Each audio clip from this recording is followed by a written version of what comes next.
Campus രാഷ്ട്രീയം മുതൽ നിയമസഭ വരെയുള്ള യാത്രയിൽ എവിടെയും ഒരിടത്തും വിവാദങ്ങളിലൊന്നും പേര് കാണില്ല.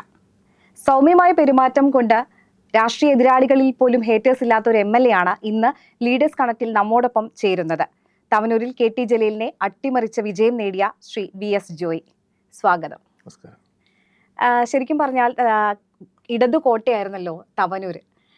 രൂപീകരിച്ച കാലം തൊട്ട് ഇടതുപക്ഷത്തിനൊപ്പം നിന്ന മണ്ഡലം. അവിടെ KT ജലീലിനെ അട്ടിമറിച്ചൊരു വിജയം നേടി നിയമസഭയിലേക്ക് എത്തുകയാണ്. ആ ഒരു വിജയത്തെ പ്രൊപ്പഗണ്ടകൾക്കപ്പുറം കേരളത്തിന്റെ മനസാക്ഷിയുടെ നേർചിത്രമായാണ് ആളുകൾ വിലയിരുത്തിയിട്ടുള്ളത്. ആ ഒരു വിജയത്തെ അങ്ങനെ തന്നെയാണോ കാണുന്നത് അങ്ങ്? തീർച്ചയായും ഒരു ചരിത്ര വിജയം തന്നെയാണ്. തവനൂരിൽ ഇടതുപക്ഷ ജനാധിപത്യ മുന്നണി തുടർച്ചയായി വിജയിച്ചു വന്നിരുന്ന മണ്ഡലമാണ്. ഞങ്ങളെ സംബന്ധിച്ച് കഴിഞ്ഞ മണ്ഡലം ഡെലിമിറ്റേഷൻ വന്നതിന് ശേഷം കോൺഗ്രസ് മത്സരിക്കുന്ന ഒരു മണ്ഡലമാണ്. ജില്ലയിൽ 4 സീറ്റാണ്. പക്ഷേ ഞങ്ങൾക്ക് കയ്യെത്തിപ്പിടിക്കാൻ കഴിയാതെ 3 തവണയും തുടർച്ചയായി ഞങ്ങൾ പരാജയപ്പെട്ടുകൊണ്ടിരുന്ന മണ്ഡലമാണ്. അപ്പോൾ ഞങ്ങളുടെ ഒരു അഭിമാന പ്രശ്നമായിരുന്നു. സംഘടനാപരമായി ഞങ്ങളുടെ ഒരു അഭിമാന പ്രശ്നമായിരുന്നു. മുന്നണിയെ സംബന്ധിച്ച് ആ മണ്ഡലം തിരിച്ചുപിടിക്കുക എന്നുള്ളത് പ്രത്യേകിച്ച് ഘടകകക്ഷിയായ മുസ്ലിം ലീഗിൻ്റെയൊക്കെ ഒരു പ്രസ്റ്റീജ് വിഷയമായിരുന്നു. തീർച്ചയായും അങ്ങനെയുള്ളൊരു സാഹചര്യത്തിലാണ് ഞങ്ങൾ മത്സരിക്കാൻ വന്നപ്പോൾ പൊതുവേ കേരളത്തിൻ്റെ രാഷ്ട്രീയ മാനദണ്ഡത്തിൻ്റെ ഒരു പശ്ചാത്തലം വെച്ച് നോക്കുമ്പോൾ, അളവുകൾ വെക്കുമ്പോൾ സാഹചര്യങ്ങളൊക്കെ നമുക്കെതിരാണ്. പക്ഷേ UDF ആത്മവിശ്വാസത്തോടു കൂടി മുന്നോട്ട് പോയി. കേരളത്തിലെ മതേതര പാരമ്പര്യത്തിൻ്റെ ഏറ്റവും വലിയൊരു പരിച്ഛേദമായി ആ വിജയം മാറി. പ്രത്യേകിച്ച് മലപ്പുറം ജില്ലയെക്കുറിച്ച് വലിയ മോശമായ പ്രചരണങ്ങളൊക്കെ അതാണ് ആ വിജയത്തിന്റെ ഏറ്റവും വലിയൊരു തിളക്കം കൂട്ടിയത്. ജാതി മത പരിഗണനക്കപ്പുറത്ത് രാഷ്ട്രീയം പറഞ്ഞ് വിജയിക്കാൻ കഴിയും എന്നതാണ്. അത് ഞങ്ങളുടെ പാർട്ടിയും മുന്നണിയും കാണിച്ചിട്ടുള്ള ഏറ്റവും വലിയ ധൈര്യമാണ്. മറ്റ് പുരോഗമനവാദം പറയുന്ന ആളുകളൊന്നും അത്തരത്തിലുള്ള ഒരു ധൈര്യം കാണിച്ചിട്ടില്ല. അപ്പോൾ അവിടെ സ്ഥാനാർത്ഥി നിർണയം നടത്തുമ്പോഴും ഇടതുപക്ഷത്തിന്റെ മറ്റ് രാഷ്ട്രീയ പാർട്ടികളൊക്കെ സ്ഥാനാർത്ഥി നിർണയത്തിന്റെ മാനദണ്ഡം എന്ന് പറഞ്ഞാൽ അവിടുത്തെ ജാതി മത വോട്ട് ബാങ്കിനെ ആശ്രയിച്ചാണ് സ്ഥാനാർത്ഥി നിർണയം നടത്തുക. പക്ഷെ അതിനപ്പുറത്ത് UDF ഒരു തീരുമാനമെടുത്തു. പക്ഷേ അത് ജനങ്ങൾ ഇരുകൈ നീട്ടി സ്വീകരിച്ചു എന്നുള്ളതാണ് തെരഞ്ഞെടുപ്പിന്റെ ഏറ്റവും വലിയ വിജയത്തിന്റെ തിളക്കം. അതെ, തീർച്ചയായും തവനൂരിൽ KT ജലീലാണ് തുടർന്ന് വന്നുകൊണ്ടിരിക്കുകയായിരുന്നല്ലോ. അപ്പോൾ അവിടെ ഇടതുപക്ഷത്തെ അട്ടിമറിച്ച UDFനൊരു വിജയം നേടിയിരിക്കുന്നു. തീർച്ചയായും ഈ ഒരു തെരഞ്ഞെടുപ്പ് ജനങ്ങൾ മാറ്റി ചിന്തിച്ചിരിക്കുകയാണ്. അവിടെ ഒരു വെല്ലുവിളി ആയിരിക്കും ഈ തെരഞ്ഞെടുപ്പ് എന്നുള്ളത് കൂടിയാണ്. നമ്മുടെ മുന്നോട്ടുള്ള പ്രവർത്തനങ്ങളെ ഉൾപ്പെടെ അതൊരു വെല്ലുവിളിയായിട്ടാണോ ഏറ്റെടുത്തിട്ടുള്ളതെന്നാണ്? ഇല്ല, തീർച്ചയായും തവനൂർ വിജയിച്ചു. ഇനി തവനൂരിന് വേണ്ടത് അവിടുത്തെ ജനങ്ങൾ ആഗ്രഹിച്ചൊരു മാറ്റമാണ്. അവിടെ തെരഞ്ഞെടുപ്പ് ചർച്ച ചെയ്യപ്പെട്ടത് രാഷ്ട്രീയമാണ്.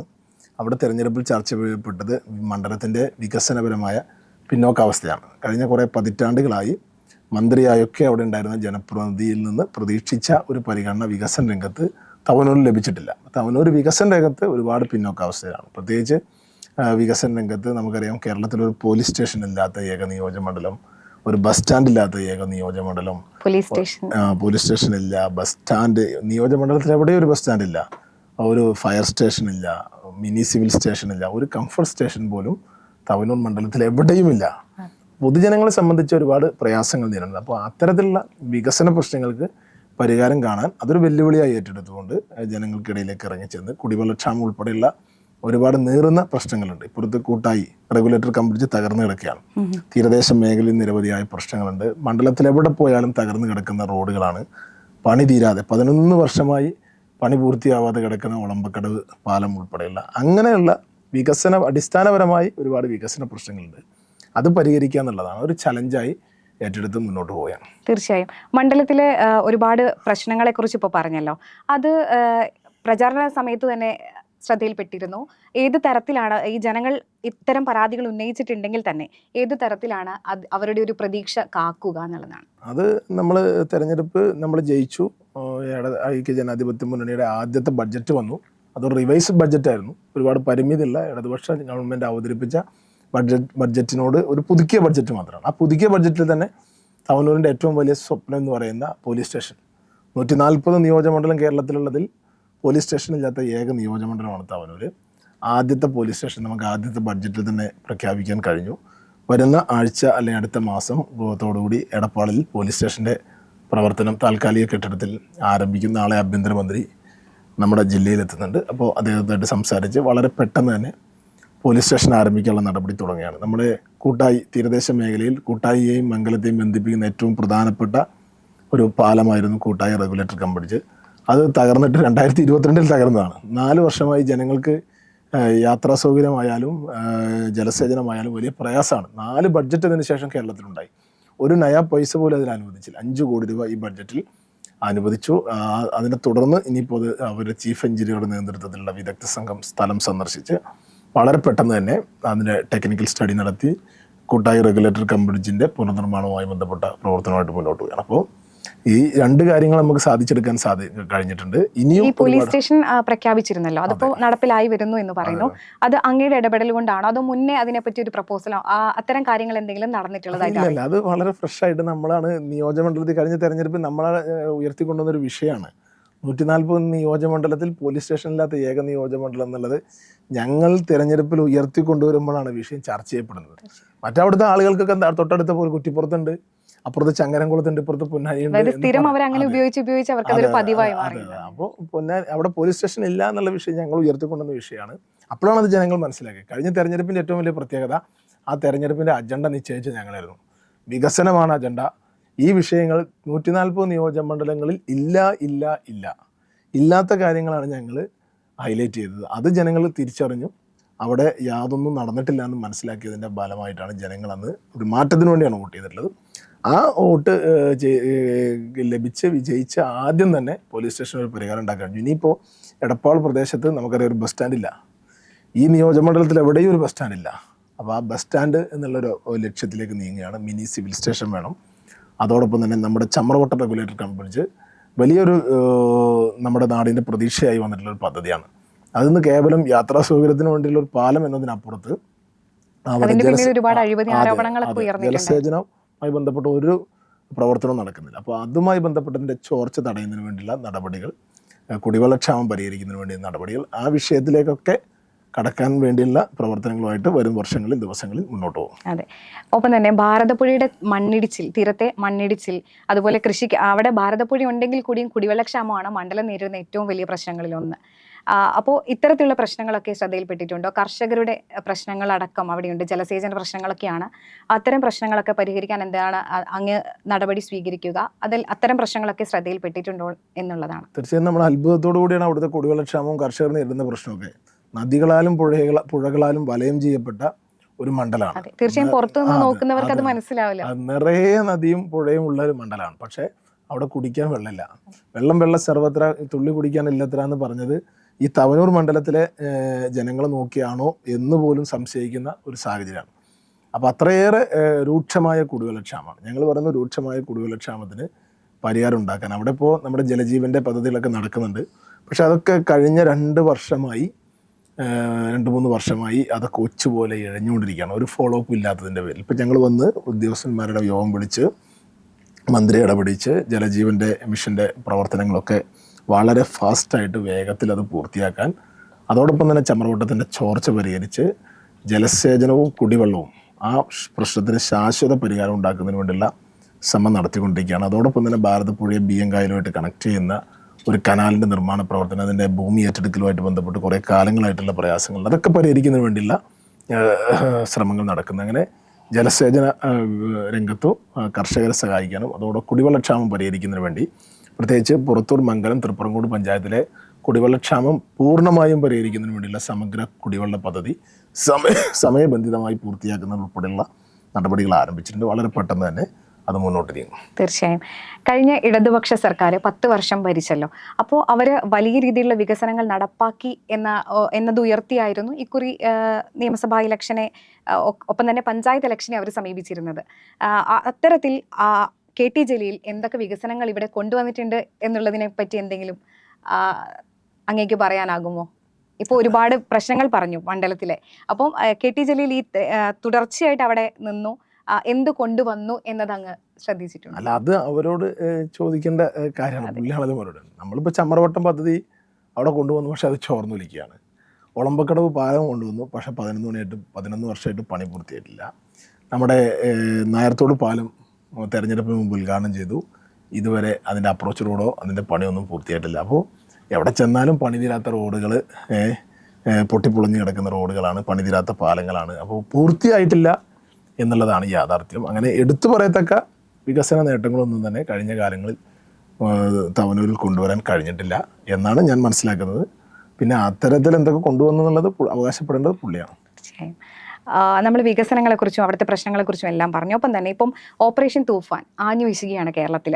തീർച്ചയായും യുവാക്കളെ ഒപ്പം നിർത്തുന്ന എന്തെങ്കിലും പദ്ധതികളുണ്ടോ? അവരെ ഇത്തരത്തിൽ ലഹരി ഉപയോഗം ഉൾപ്പെടെയുള്ളവയിൽ നിന്ന് അകറ്റി നിർത്താൻ പറ്റുന്ന എന്തെങ്കിലും പദ്ധതികൾ അങ്ങ് ആവിഷ്കരിക്കുന്നുണ്ടോ എന്നുള്ളതാണ് അടുത്ത ചോദ്യം. ഓപ്പറേഷൻ തൂഫാൻ എന്ന് പറയുന്നത് കാലഘട്ടത്തിൻ്റെ ഒരു അനിവാര്യതയാണ്. കഴിഞ്ഞ കാലങ്ങളിലൊക്കെ നമ്മുടെ ഈ ലഹരി മാഫിയ സംഘങ്ങൾ കേരളത്തിൽ നിർബാധം പ്രവർത്തിക്കുകയായിരുന്നു. ലഹരി കേസുകൾ വരുമ്പോൾ ആ കേസിലെ ഏറ്റവും അറ്റത്തുള്ള കണ്ണി മാത്രം അവരെ മാത്രം അറസ്റ്റ് ചെയ്യുകയും ഉപരിപ്ലവമായ നടപടികളിലൂടെ അതിൻ്റെ ലഹരിയിലുള്ള ഏറ്റവും പുറംമൂടികളിൽ മാത്രം നടപടികൾ ഒതുങ്ങും. ഇതിൻ്റെ സോഴ്സ് എവിടെയാണ്, സ്രോതസ് എവിടെയാണ്, ലഹരി മാഫിയ സംഘങ്ങളുടെ അവരുടെ മടയിൽ ചെന്ന് അവരുടെ സങ്കേതങ്ങൾ തകർത്ത് ലഹരി മാഫിയ സംഘത്തെ അമർച്ച ചെയ്യുന്നതിനുള്ള നടപടിയും കഴിഞ്ഞ കാലങ്ങളൊന്നും ഉണ്ടായിട്ടില്ല. അതിൽ നിന്ന് വ്യത്യസ്തമായി ഓപ്പറേഷൻ തൂഫാൻ വന്നപ്പോൾ സംസ്ഥാന ഗവൺമെൻറ് ലഹരി മാഫിയ സംഘങ്ങളെ അവരുടെ സ്രോതസ് കണ്ടുപിടിച്ച് തകർക്കുന്നതിന് വേണ്ടിയുള്ള ശ്രമങ്ങൾ നടത്തിക്കൊണ്ടിരിക്കുക. തീർച്ചയായും അതിൻ്റെ ഭാഗമായി നമ്മുടെ നിയോജകമണ്ഡലത്തിലും പൊതുവായി എല്ലായിടത്തും പോലീസ് സ്റ്റേഷനുകൾക്കെതിരേരിച്ചും സ്കൂളുകളുടെ സഹായത്തോടെയൊക്കെ ബഹുമുഖമായ പരിപാടികൾ നടക്കുകയാണ്. അത് തീർച്ചയായും തീരദേശം ഉൾപ്പെടെയുള്ള എല്ലാ മേഖലകളും നന്നായിട്ട് നടക്കുന്നുണ്ട്. ഞങ്ങളെ സംബന്ധിച്ച് യുവാക്കൾക്ക്, കുട്ടികൾക്ക് അവർക്ക് ലഹരിയിലേക്ക് പോവാതെ നമ്മുടെ കുട്ടികളെ കുറച്ചുകൂടി നിർമ്മാണാത്മകമായ ക്രിയാത്മകമായ മേഖലകളിലേക്ക് കൊണ്ടുവരുന്നതിന് വേണ്ടുന്ന വിപുലമായ പദ്ധതികളൊക്കെ തന്നെ ഞങ്ങൾ ആവിഷ്കരിച്ച് നടപ്പിലാക്കുകയാണ്. ഒരു സമഗ്ര വിദ്യാഭ്യാസ പദ്ധതി, കുട്ടികൾക്ക് പഠിക്കാൻ കഴിയുന്ന നല്ല കോഴ്സുകൾ, അവർക്ക് നല്ല ട്രെയിനിങ് സെൻ്ററുകളും കോച്ചിങ് സെൻ്ററുകളും ഒക്കെയുള്ള നൂതനമായ പദ്ധതികൾ ഉൾപ്പെടുത്തി അതോടൊപ്പം തന്നെ നമ്മുടെ കുട്ടികൾ പഠിച്ച് പുറത്തു വരുന്ന കുട്ടികൾക്ക് കൃത്യമായ പരിശീലനങ്ങൾ നൽകുന്നതിന് വേണ്ടിയുള്ള അവർക്ക് നൈപുണ്യ മേഖലയിൽ അവരുടെ കഴിവുകൾ വികസിപ്പിക്കുന്ന ഇപ്പോൾ ഒരു ഇൻ്റർവ്യൂവിന് അറ്റൻഡ് ചെയ്യുന്നത് എങ്ങനെയാണെന്നതിനെ സംബന്ധിച്ച് നമ്മുടെ കുട്ടികൾക്ക് കൃത്യമായ ധാരണയില്ല. അപ്പോൾ അവർക്ക് അതുമായി ബന്ധപ്പെട്ട് കൃത്യമായ ട്രെയിനിങ്ങുകൾ, ഒരുപാട് സ്വകാര്യ മേഖലയിൽ ഒരുപാട് ജോലി ഒഴിവുണ്ട്, നമുക്ക് അതുമായി ബന്ധപ്പെട്ട ജോബ് ഫെയറുകൾ, അങ്ങനെയുള്ള ഒരുപാട് ഒരു ബൃഹത്തായ പദ്ധതി ഇതെല്ലാം കൂടി കോർത്തിണക്കി വിദ്യാഭ്യാസ രംഗത്ത് പുതിയ നൂതനമായ കോഴ്സും ട്രെയിനിങ്ങും കോച്ചിങ്ങും അതോടൊപ്പം തന്നെ ഇൻ്റർവ്യൂ ഉൾപ്പെടെയുള്ള കാര്യങ്ങൾക്ക് പോകാൻ കഴിയുന്ന രീതിയിൽ അവർക്ക് കൃത്യമായ പരിശീലനം നൽകുക. അങ്ങനെ ഒരു സമഗ്ര വിദ്യാഭ്യാസ പദ്ധതി, ജോബ് ഫെയർ ഉൾപ്പെടെയുള്ള എല്ലാം കണക്ട് ചെയ്തുകൊണ്ട് ഒരു പദ്ധതി ഞങ്ങൾ ചെറുപ്പക്കാർക്ക് വേണ്ടി ആവിഷ്കരിക്കുന്നുണ്ട്. തീർച്ചയായും. ഒപ്പം തന്നെ ഈ DCC പ്രസിഡന്റ് ചുമതല കൂടി വഹിക്കുന്നുണ്ടല്ലോ, അങ്ങേക്ക് അതിലൊരു വലിയ റേറ്റിംഗ് ആണുള്ളത്. കേരളത്തിലെ DCC പ്രസിഡന്റുമാരിൽ എടുത്തു കഴിഞ്ഞാൽ മലപ്പുറത്തിൻ്റെ DCC പ്രസിഡന്റിനും വലിയ തരത്തിലുള്ള റേറ്റിംഗ് ആണുള്ളത്. അതേപോലത്തെ ഒരു റേറ്റിംഗ് തന്നെ MLA എന്ന നിലയിലും ജനങ്ങളും പ്രതീക്ഷിക്കുന്നുണ്ട്. അതായത് ജനങ്ങളും അതേ തിളക്കം തന്നെ നിലനിർത്തുമെന്ന് തന്നെയാണ് പ്രതീക്ഷിക്കുന്നത്. ഈ രണ്ട് ചുമതലകളും ഒപ്പം കൊണ്ടുപോകുമ്പോൾ അങ്ങേക്ക് അതൊരു വെല്ലുവിളിയായിട്ട് തോന്നുന്നുണ്ടോ? എന്താണ് തോന്നുന്നത്? വെല്ലുവിളി തന്നെയാണ്, പ്രയാസമാണ്. ഞങ്ങൾ അതുകൊണ്ട് തന്നെ ഒരു പുനഃസംഘടന പ്രക്രിയയുടെ വക്കിലാണ്. ജില്ലാ കോൺഗ്രസ് കമ്മിറ്റി പ്രസിഡന്റ് എന്ന നിലയിൽ കഴിഞ്ഞ 4.5 വർഷം പ്രവർത്തിക്കാൻ കഴിഞ്ഞു. കഴിഞ്ഞ നിയമസഭാ തെരഞ്ഞെടുപ്പിന് ശേഷമാണ് ഞങ്ങളൊക്കെ ചുമതലയേറ്റത്. ഏറ്റവും നല്ല രീതിയിൽ മലപ്പുറം ജില്ലയിൽ കോൺഗ്രസിനെ നല്ല രീതിയിൽ തിരിച്ചു കൊണ്ടുവരാൻ കഴിഞ്ഞു. അന്ന് UDF മുന്നണിയിൽ ഒരുപാട് അഭിപ്രായ വ്യത്യാസം ഉണ്ടായിരുന്നു. അവസാനത്തെ അഭിപ്രായ വ്യത്യാസം ഞങ്ങൾക്ക് പരിഹരിക്കാൻ കഴിഞ്ഞു. ഈ നിയമസഭാ തെരഞ്ഞെടുപ്പ് ഒറ്റക്കെട്ടായിട്ടാണ് നമ്മൾ മുന്നണിയായി മത്സരിച്ചത്. അതുപോലും തീർത്തു. നിയമസഭ തദ്ദേശ തെരഞ്ഞെടുപ്പിൽ ആ വിഷയം ഉണ്ടായിരുന്നു. നിയമസഭാ തെരഞ്ഞെടുപ്പിൽ അത് ഒറ്റക്കെട്ടായിട്ടാണ് മത്സരിച്ചത്. ഇപ്പോൾ 0% ആണ്. 100% നമ്മൾ ജില്ലയിലെ മുന്നണി സംബന്ധമായ വിഷയങ്ങൾ തീർന്നിരിക്കുകയാണ്. അതോടൊപ്പം തന്നെ തദ്ദേശ തെരഞ്ഞെടുപ്പിൽ ഞങ്ങൾക്ക് 100 മേനി വിജയമാണ് ജില്ലയിൽ ഉണ്ടായിട്ടുള്ളത്. തൂത്തുവാരിയാണ് ജയിച്ചത്. പ്രതിപക്ഷമില്ലാതെ ജയിച്ചു. ഇപ്പം കോൺഗ്രസിനെ സംബന്ധിച്ച് 4 നിയമസഭാ സീറ്റിലും മത്സരിച്ച് ജയിക്കുക എന്ന് പറഞ്ഞാൽ മലപ്പുറത്തെ 4 സീറ്റിലും 4 സീറ്റിലും ഞങ്ങൾ ജയിക്കുന്നത് ആദ്യമായിട്ടാണ്. 4 MLA മലപ്പുറത്ത് ഉണ്ടാവുന്നത് ആദ്യമായിട്ടാണ്. അപ്പോൾ കോൺഗ്രസിൻ്റെ ഒരു ജില്ലയിലെ സുവർണ്ണ കാലഘട്ടമാണ്. എന്നെ സംബന്ധിച്ച് എൻ്റെ ടാർഗറ്റൊക്കെ ജില്ലയിൽ കോൺഗ്രസിനെ സംഘടനാപരമായി തിരിച്ചു കൊണ്ടുവരിക എന്നുള്ള ഒരു ലക്ഷ്യം പൂർത്തീകരിച്ചിട്ടുണ്ട്. കോൺഗ്രസിന് സംഘടനാപരമായി ഏറ്റവും കൂടുതൽ നല്ല അംഗീകാരം ലഭിച്ച ഒരു കാലഘട്ടമാണ്. തീർച്ചയായും. ഈ 2016 വലിയ വിഷയങ്ങൾ ഉണ്ടായിരുന്നു. അവിയൽ മുന്നണി പോലും പലയിടത്തും പരീക്ഷിച്ച് ഇതായിട്ടുണ്ട്. അപ്പോൾ കോൺഗ്രസിനെ ഒറ്റപ്പെടുത്തുന്നിടത്തു നിന്നും ഈ സംഘടനാപരമായി ഒന്നിച്ച് ചേർക്കുന്ന ഒരു വലിയ അത്ഭുതത്തോടെയാണ് എല്ലാവരും നോക്കി കണ്ടിട്ടുള്ളത്. അതിന്റെ പിന്നിൽ ഒരു മാജിക്കിനെ പറ്റി ഒന്ന് പറയാമോ? മാജിക്കൊന്നുമില്ല. നമ്മൾ നല്ലൊരു തുറന്ന മനസ്സോടുകൂടി എല്ലാവരും കേൾക്കാനും, ചെറുപ്പക്കാരനായി ഞാൻ DCC പ്രസിഡന്റായി വന്നപ്പോൾ എന്നെ സംബന്ധിച്ച് ഏറ്റവും വലിയ ഒരു വെല്ലുവിളിയായിരുന്നു. DCC പ്രസിഡന്റ് സ്ഥാനം ഇത്ര ചെറുപ്പത്തിൽ നമുക്ക് പറ്റിയൊരു പോസ്റ്റ് അല്ല. പക്ഷേ അത് അന്ന് പാർട്ടി നേതൃത്വം ഒരു പ്രത്യേക സാഹചര്യത്തിൽ ഏൽപ്പിച്ചപ്പോൾ അതൊരു ചലഞ്ചായി ഏറ്റെടുക്കുകയായിരുന്നു. തീർച്ചയായും എല്ലാവരെയും കേൾക്കാനും ചേർത്ത് പിടിക്കാനും ഒക്കെ കഴിഞ്ഞു. എല്ലാവരെയും ഒത്തൊരുമിപ്പിച്ച് കൊണ്ടുപോകാൻ കഴിഞ്ഞു.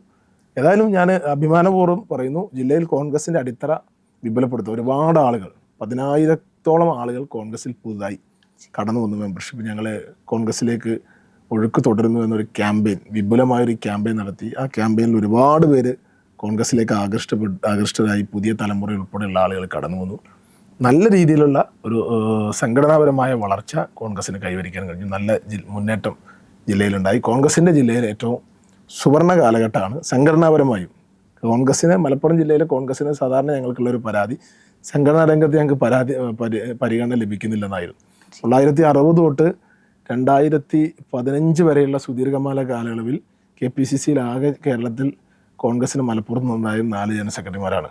ആകെ ഉണ്ടായ 4 ജനറൽ സെക്രട്ടറി. പക്ഷേ ഇപ്പോൾ KPCCയിൽ കോൺഗ്രസിന് ഈ ഒറ്റ ടീമിൽ മാത്രം 5 ഭാരവാഹികളുണ്ട്. KPCCയുടെ വർക്കിംഗ് പ്രസിഡന്റ് അദ്ദേഹം റവന്യൂ മന്ത്രിയാണ്. നല്ലൊരു വകുപ്പ് മലപ്പുറത്ത് കോൺഗ്രസിന് ഏറ്റവും നല്ലൊരു വകുപ്പ് കിട്ടി. അതുകൂടാതെ 4ഓളം KPCN സെക്രട്ടറിമാരുണ്ട്. അങ്ങനെ സംഘടനാപരമായും കോൺഗ്രസിന് ഏറ്റവും കൂടുതൽ, പാർലമെന്റ് രംഗത്ത് 4 MLA-മാരുണ്ട്. സംഘടനാപരമായും KPCCയിൽ കോൺഗ്രസിന് അർഹതപ്പെട്ട പരിഗണന മലപ്പുറത്ത് ലഭിച്ച ഒരു കാലഘട്ടമാണ്. അതുകൊണ്ട് ഞങ്ങൾ സംതൃപ്തരാണ്, സുവർണ കാലഘട്ടത്തിലൂടെ കടന്നു പോവുകയാണ്. അപ്പോൾ സ്വാഭാവികമായിട്ട് DCC പ്രസിഡന്റ് സ്ഥാനത്ത് സ്വരം നന്നാകുമ്പോൾ പാട്ട് നിർത്തണമെന്ന് ഞാൻ ആഗ്രഹിക്കുന്നുണ്ട്. അപ്പോൾ പടിയിറങ്ങണം തന്നെയാണ് ആഗ്രഹിക്കുന്നത്. പാർട്ടി നേതൃത്വത്തെ അറിയിച്ചിട്ടുണ്ട്. അപ്പോൾ ഞാൻ ഇൻട്രോയിൽ പറഞ്ഞതുപോലെ വിവാദങ്ങളിലൊന്നും ഇതുവരെ പേര് വരാത്ത ഒരു നേതാവ് കൂടിയാണ്. അപ്പോൾ പുതുതായിട്ട് വരുന്ന പാർട്ടിയിലേക്ക് വരുന്ന അല്ലെങ്കിൽ ഉയർന്നു വരുന്ന നേതാക്കളോട് അല്ലെങ്കിൽ പാർട്ടി പ്രവർത്തകരോട് ഇത്തരത്തിൽ വിവാദങ്ങളിൽ നിന്ന് ഒഴിഞ്ഞു നിൽക്കാൻ സ്വീകരിക്കുന്ന ഒരു നിലപാട് എന്താണ്? അത് വിവാദങ്ങൾ എന്ന് പറഞ്ഞാൽ ഞാനങ്ങനെ ഒന്നിലും കക്ഷി ചേരാറില്ല. നമ്മളെ സംബന്ധിച്ച് കോൺഗ്രസ്സിൽ നമ്മൾ പറയുമ്പോൾ കോൺഗ്രസ്സായി മാറുക എന്ന് പറഞ്ഞാൽ നല്ലൊരു മനുഷ്യനായി മാറുക എന്നുള്ളതാണ്. മഹാത്മാഗാന്ധിജിയുടെ ആശയങ്ങളോട് ആകൃഷ്ടരായി നമ്മൾ നല്ല രീതിയിൽ പ്രവർത്തിക്കുക. കോൺഗ്രസ് എന്ന് പറഞ്ഞൊരു പുണ്യമുള്ള പാർട്ടിയാണ്. ഇപ്പോൾ നമുക്ക് സ്ഥാനമാനം ഒന്നും നമ്മൾ തേടി പോകേണ്ടതില്ല. കോൺഗ്രസ്സിന് വേണ്ടി ആത്മാർത്ഥമായിട്ട് പ്രവർത്തിച്ചു കഴിഞ്ഞാൽ കോൺഗ്രസ്സിൽ അംഗീകാരമൊക്കെ ലഭിക്കും. അതുകൊണ്ട് കോൺഗ്രസ് പ്രസ്ഥാനത്തിൽ സ്ഥാനമാനത്തിന് വേണ്ടി കലയിക്കുകയോ അല്ലെങ്കിൽ ഏതിനും പുറകെ പോയി നമ്മൾ വിവാദങ്ങളിൽ പെടുന്നു വേണ്ട. പാർട്ടിക്ക് വേണ്ടി ആത്മാർത്ഥമായിട്ട് പ്രവർത്തിക്കുക, ജനങ്ങൾക്ക് വേണ്ടി പ്രവർത്തിക്കുക, പരാതിയും പരിഭവമൊക്കെ മാറ്റിവെച്ച് നല്ല രീതിയിൽ പ്രസ്ഥാനത്തിന് വേണ്ടി കഷ്ടപ്പെട്ട് പ്രവർത്തിച്ചു കഴിഞ്ഞാൽ കോൺഗ്രസ് എന്ന് പറയുന്ന പാർട്ടി, നമ്മൾ ഈ പാർട്ടിക്ക് വേണ്ടി ഒരു തുള്ളി വേർപ്പ് ഈ പാർട്ടിക്ക് വേണ്ടി ഒഴുക്കി കഴിഞ്ഞാൽ ഒരിക്കലും ആരോടും കോൺഗ്രസ് കടപ്പെട്ടിരിക്കില്ല. കോൺഗ്രസ് എന്ന് പറയുന്ന പാർട്ടി പുണ്യമുള്ള പാർട്ടിയാണ്. കടം കോൺഗ്രസ് വീട്ടിയിരിക്കും. എല്ലാ തരത്തിലുള്ള അംഗീകാരവും ജനങ്ങൾക്കിടയിൽ നിന്ന് ലഭ്യമാകും. അതുകൊണ്ട് ഒരു പരിഭവവും പ്രയാസമില്ലാതെയാണ്. എനിക്ക് ഒരുപാട് അവസരങ്ങൾ കിട്ടേണ്ട സമയം ഉണ്ടായിരുന്നു. പക്ഷേ ഞാൻ ക്ഷമയോടെ കാത്തിരുന്നു. നിലമ്പൂരിൽ അത് എൻ്റെ ഇപ്പൊ ഈ തെരഞ്ഞെടുപ്പ് എനിക്ക് സീറ്റ് കിട്ടിയില്ലേലും എന്റെ നിലപാടാണ്. അപ്പൊ അതിനകത്ത് എന്നും കോൺഗ്രസ്സുകാരനാവുക, അതാണ് സന്ദേശം. എന്നെ സംബന്ധിച്ച് അങ്ങനെയാണ്. നമുക്ക് ചിലപ്പോൾ അംഗീകാരം കിട്ടും, കിട്ടാതിരിക്കും. നമ്മൾ സ്ഥാനമാനങ്ങൾ ഉണ്ടാവും, ഇല്ലാതിരിക്കും. അപ്പോൾ എപ്പോഴും നമ്മൾ പാർട്ടി ആയിരിക്കുക എന്നുള്ളതാണ് ഏറ്റവും നല്ല ഒരു പൊതുപ്രവർത്തകനാവുകയാണെന്നാണ്. സ്ഥാനമാനങ്ങൾക്ക് അപ്പുറത്ത് ജനങ്ങൾക്ക് ഇടയിൽ പ്രവർത്തിക്കുക എന്നുള്ളതാണ് ഏറ്റവും പ്രധാനം. അങ്ങനെ ജനങ്ങൾക്കിടയിൽ ആത്മാർത്ഥമായിട്ട് പ്രവർത്തിക്കുമ്പോൾ ജനങ്ങളോട് നമുക്ക് കമ്മിറ്റ്മെൻ്റ് ഉണ്ടെങ്കിൽ, നാടിനോട് നമുക്ക് കമ്മിറ്റ്മെൻ്റ് ഉണ്ടെങ്കിൽ നമുക്ക് വിവാദങ്ങളിൽ നിന്നൊക്കെ അകന്നു നിൽക്കാൻ കഴിയും. അനാവശ്യമായ ആഗ്രഹങ്ങളും മോഹങ്ങളും വരുമ്പോഴാണ് നമുക്ക് അത്തരത്തിലുള്ള വിവാദങ്ങളിലേക്കൊക്കെ പോകേണ്ടി വരിക. അപ്പോൾ സ്വാഭാവികമായിട്ട് നമുക്ക് ശ്രീ AK ആന്റണി പറഞ്ഞതുപോലെ നമുക്ക് ആശയില്ല, അതുകൊണ്ട് നിരാശയില്ല, മോഹമില്ല, അതുകൊണ്ട് മോഹഭംഗവും ഇല്ല. അപ്പോൾ ആ ഒരു ശൈലിയിൽ പോയി കഴിഞ്ഞാൽ നമ്മൾ സംതൃപ്തമായ പൊതുജീവിതം മുന്നോട്ട് കൊണ്ടുപോകും. അതാണ് നമ്മുടെ ഒരു പോളിസി. അതെ, അവസാനമായ ഒരു ചോദ്യം കൂടി. റീലുകളുടെ ഒരു രാഷ്ട്രീയമാണ് ഇപ്പോൾ കാണുന്നത്. പൊതുവെ റീലുകളുടെ ഒരു സജീവത വിലയിരുത്തിയിട്ടാണ് പ്രവർത്തനത്തെ പൊതുവിൽ ഇപ്പോഴത്തെ യുവജനങ്ങളടക്കം കാണുന്നത്. ഇന്നയാള് കൊള്ളാം എന്ന റീല് കാണുമ്പോൾ തോന്നിപ്പിക്കുകയാണ്. കാരണം അത്തരത്തിലുള്ള റീലുകളിലൊന്നും VS ജോയി MLA സജീവമല്ല, അത്ര കണ്ട് സജീവമല്ല. എന്തുകൊണ്ടാണ് റീലുകളിൽ നിന്ന് വിട്ടു നിൽക്കുന്നത്? അത്തരം രാഷ്ട്രീയത്തോട് വിയോജിപ്പുണ്ടോ? അങ്ങനെ വിയോജിപ്പൊന്നുമില്ല. നമുക്ക് റീലും വേണം, റിയലും വേണം. രണ്ടും കൂടി ഒരു റീല് ഈ കാലഘട്ടത്തിൻ്റെ ആവശ്യമാണ്. നമ്മുടെ പുതുതലമുറയിലേക്കൊക്കെ നമ്മുടെ ആളുകൾ കടന്നു പോകുന്ന നവമാധ്യമ രംഗത്ത്, അത് കോൺഗ്രസിൻ്റെ ആശയപ്രചരണ രംഗത്തും കോൺഗ്രസിൻ്റെ നമ്മുടെ പ്രവർത്തനമൊക്കെ പുതുതലമുറയിൽ എത്തിക്കാനുള്ളൊരു മാധ്യമം എന്ന നിലയിൽ റീല് നിർബന്ധം തന്നെയാണ്. പക്ഷേ റിയലും അതുപോലെ തന്നെ പ്രാധാന്യം. അപ്പോൾ ഇത് രണ്ടും ബാലൻസ് ചെയ്ത് പോകുക എന്നുള്ളതാണ് പ്രധാനം. ഞാൻ റീലിന് എതിർക്കുന്ന ഒരു രാഷ്ട്രീയക്കാരനൊന്നുമല്ല. പക്ഷേ റീലിലേക്കൊക്കെ പതുക്കെ വരുന്നു എന്നുള്ളൂ. പക്ഷേ റീലിന് എതിരല്ല. റിയലും ഒരുമിച്ച് കൊണ്ടുപോകണം എന്നുള്ള അഭിപ്രായമുള്ള പൊതുപ്രവർത്തനം. അതെ. അപ്പോൾ ഒരു പുതിയൊരാള് തവനൂരിനെ പ്രതിനിധീകരിച്ച് നിയമസഭയിൽ എത്തുമ്പോൾ തവനൂരിന്റെ തിളക്കം കൂടുമെന്ന് തന്നെ പ്രതീക്ഷിക്കാമല്ലേ? തീർച്ചയായും തവനൂർ മണ്ഡലം ഒരുപാട് സ്വപ്നങ്ങളും പ്രതീക്ഷകളുള്ള ഒരു മണ്ഡലമാണ്. കേരളത്തിൽ വികസന രംഗത്ത് തവനൂരിനെ ഏറ്റവും മുന്നിലെത്തിക്കുക എന്നുള്ളതാണ്. ഒരുപാട് സാധ്യതകളുള്ള, ഒരുപാട് സോഴ്സുള്ള ഒരു മണ്ഡലമാണ്. തീർച്ചയായും അത് പരമാവധി പ്രയോജനപ്പെടുന്നതിന് വേണ്ടിയുള്ള ആത്മാർത്ഥമായ പരിശ്രമം നടത്തും. തീർച്ചയായും DCC പ്രസിഡന്റായി തിളങ്ങിയ പോലെ അതേ റേറ്റിംഗിൽ തന്നെ തവനൂരിന്റെ MLA എന്ന നിലയിലും തിളങ്ങാൻ സാധിക്കട്ടെ എന്ന് ആശംസിക്കുകയാണ്. കേരള വിഷന്റെ ലീഡർ കണക്റ്റിനൊപ്പം പങ്കെടുത്തതിന് വളരെയധികം നന്ദി. സന്തോഷം. ഓക്കെ.